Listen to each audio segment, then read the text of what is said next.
পঞ্চগড়ের ৪ উপজেলা স্বাস্থ্য কমপ্লেক্সের বন্ধ অপারেশন থিয়েটারে প্রাণের সঞ্চার করেছেন সিভিল সার্জন ডাক্তার মোস্তফা জামান চৌধুরী। নিজেই করছেন অপারেশন, সাথে থাকছেন একদল উদ্যমী চিকিৎসক। ওটি চালু হওয়ায় খুব সহজেই নামমাত্র টাকায় সেবা নিতে পারছেন পিছিয়ে পড়া প্রান্তিক জনগোষ্ঠী। এখন আসলে এই যে হাসপাতালটা হয়েছে, এখানে আসলে তো এটা তালা মারা ছিল, এটা কোনো হয়েছিল। এখন আসলে সিভিল সার্জন আসাতে আসলে এটা মনে করেন যে এটা আমাদের চালু হচ্ছে। এখন আসলে এটা ভালোই, আমাদের জন্য ভালো হচ্ছে। সিস্ট অপারেশন করার জন্য এখানে এসেছি। তো এই সিভিল সার্জন স্যার নিজে আজকে অপারেশন করাবেন, তার সাথে অন্যান্য স্যার ম্যাডামরা থাকবেন যারা এই পঞ্চগড় অঞ্চলের সুনামধন্য।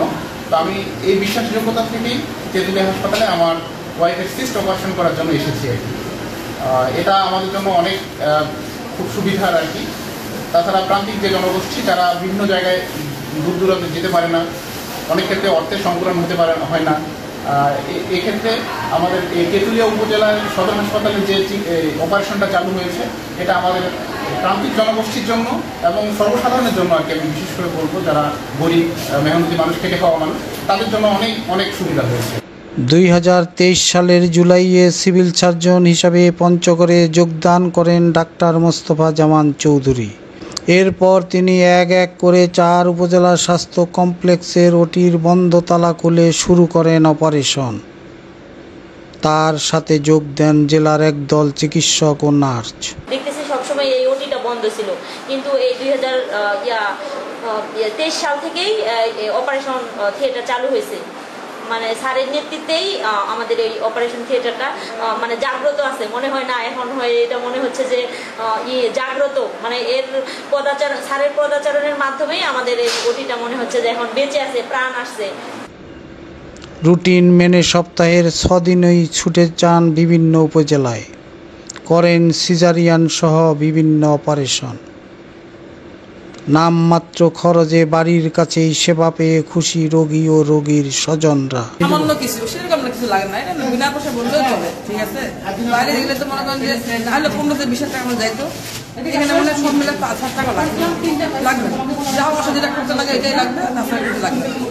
আর এমনিতে সব ভালো, বাড়ির কাছে আসতে পারছি 5-10 টাকা দিলে যাওয়া আসা পারবে। আর বাড়ি বুঝতে পারতেছি বাইরের কি সমস্যা, যাওয়া আসা রাস্তাঘাট অনেক যাচ্ছে। কোথায় বাড়ি? অনেক ভালো। বাড়ি কোথায়? বাড়ি 3 নই। ও 3 নই থেকে আসছেন? 3 নই থেকে আসছেন। তাহলে আপনার মেয়ের? হ্যাঁ, আমার মেয়ে। নাতি পেয়ে আপনি কি খুশি? হ্যাঁ, আমি খুব খুশি। এখন পর্যন্ত 350 রোগীর অপারেশন সম্পন্ন হয়েছে, যাদের বেশিরভাগই প্রসূতি নারী। মহৎ এই কাজে অংশ নিতে পেরে আনন্দিত চিকিৎসক ও নার্সরা।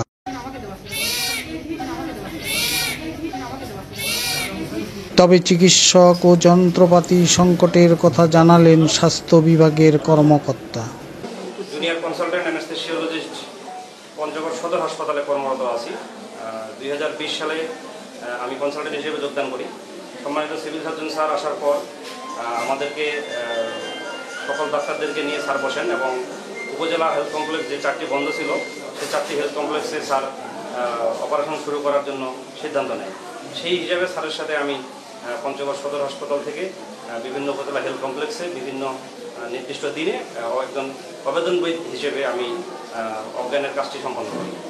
আমি একজন আবেদনবিদ হিসেবে শুধু এতটুকু বলতে চাই যে স্যারের উদ্যোগটি অবশ্যই প্রশংসনীয়, তবে আমাদের যে নির্দিষ্ট সংখ্যক আবেদনবিদ উপজেলা হেলথ কমপ্লেক্সগুলোতে থাকার কথা, সেগুলো দীর্ঘদিন ধরে নেই। আমি যেমন পঞ্চগড় সদর হাসপাতাল থেকে স্যারের সাথে এসে বিভিন্ন হেলথ কমপ্লেক্সে নির্দিষ্ট দিনে কাজ করে যাচ্ছি। এর আগেও এই হেলথ কমপ্লেক্সগুলোতে কনসালটেন্ট সার্জারি বা গাইনি এরা পোস্টেড ছিল। এখনও এখানে আমাদের তেঁতুলিয়া হেলথ কমপ্লেক্স এবং আটোয়ারি হেলথ কমপ্লেক্স সে 2 জন কনসালটেন্ট গাইনি কর্মরত আছেন, কিন্তু অ্যানেস্থেসিওলজিস্টের অভাবে অর্থাৎ আবেদনবিদের অভাবে তারা কার্যক্রম শুরু করতে পারেনি। এজন্য আমার চাওয়া এটাই যে উপজেলা হেলথ কমপ্লেক্সগুলোতে যেন যে একটি পোস্ট আবেদনবিদের আছে সেটি যদি দেওয়া সম্ভব হয়, তাহলে স্যারের অবর্তমানেও আমরা এই কাজগুলোকে এগিয়ে নিয়ে যেতে পারবো, যেহেতু আমাদের এখানে গাইনি কনসালটেন্ট আমাদের হেলথ কমপ্লেক্সগুলোতে পোস্টেড আছে। আর স্যারের এই উদ্যোগকে আমরা সবাই সাধুবাদ জানিয়েছি। আমি তেঁতুলিয়া হেলথ কমপ্লেক্সে গত বছরের সেপ্টেম্বর মাসে জয়েন করি। আমার জয়েন করা প্রায় 7-8 মাস হচ্ছে। আমি যখন এখানে প্রথম আসি, এখানে ওটি সার্ভিসটা পুরোপুরি বন্ধ ছিল, এবং আমরা যতদূর জানি এটা এই হেলথ কমপ্লেক্স এস্টাবলিশের পরে প্রায় এই 2009-10 সালের দিকে দু একটা ওটি হয়েছে, সেটা হচ্ছে ইয়ার রিলেটেড হার্নিয়া হাইড্রোসিল। তাছাড়া কখনো এখানে অপারেশন কার্যক্রম চালু ছিল না।